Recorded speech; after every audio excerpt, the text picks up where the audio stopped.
Hey everyone, I basically want to come and do another short video showing you all exactly what I displayed to my class, the Punnett square.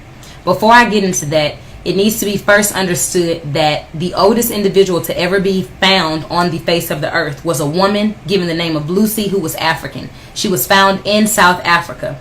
This literally ended all arguments that anyone on the face of the earth did not come from African people. That means that African people are the father and the mother of the entire universe. Now, the Punnett square. This is what a Punnett square is. This is what we use in science to display genes and genotype. This right here is 5 groups of people, the 5 groups of people of color.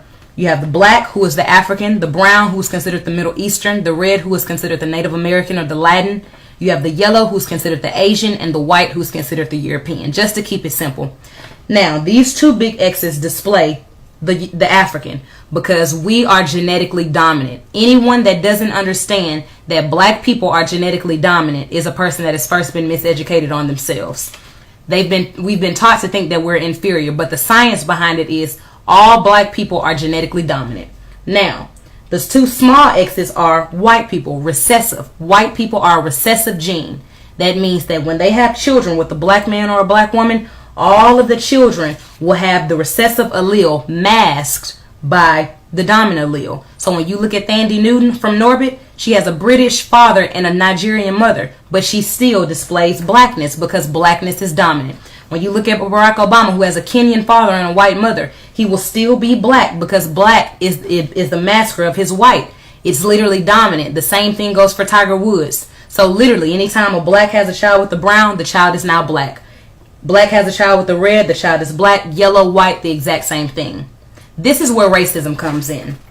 White people are literally 16 to 18% of the entire world population, making them the minority. The thing about whiteness is it's a recessive gene.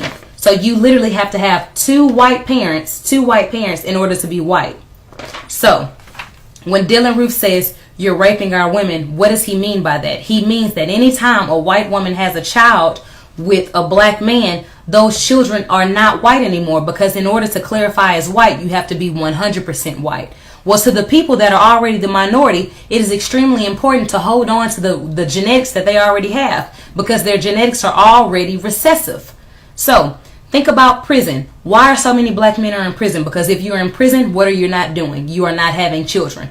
Why does it seem so many black American men are turning homosexual? So many black women are lesbians. Because if you are lesbian homosexual, you are not what? You are not procreating your race. The basis of racism is white people understanding that if we do not kill black people at all times, that they will eventually kill us. So when you look at black men being pulled over by oftentimes European police officers, shot and killed for no reason, is because they subconsciously understand that if I do not kill him, that he's going to kill my children with his genetics. Racism is not simply somebody hating you because, you got this fly car, or because they don't want to see you do well. White people do not want to go extinct. So in order for them not to go to extinct, they created a system called racism, white supremacy, in order to kill black people. Black people because we show the strongest genetic variability. So when you go to Africa, you're going to see a lot of different diseases that target black people, because we have got to diminish your numbers if we have a chance of living and surviving. This is the reality of racism. So we've been taught to hate our skin. We've been taught to hate our lips. We've been taught to hate our wide noses. We've been taught to hate everything about blackness, because really we're dominantly strong.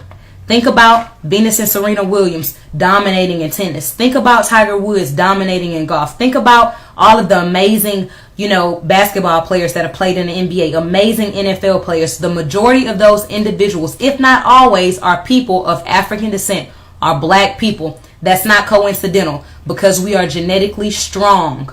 We are genetically stronger than any individual on the entire face of the earth, and the European knows that. So if he wants to live for the next 200 years and have blue-eyed, blonde-haired children, then that means unfortunately he has to kill us. Understand, overstand, wake up, love being black. Bye.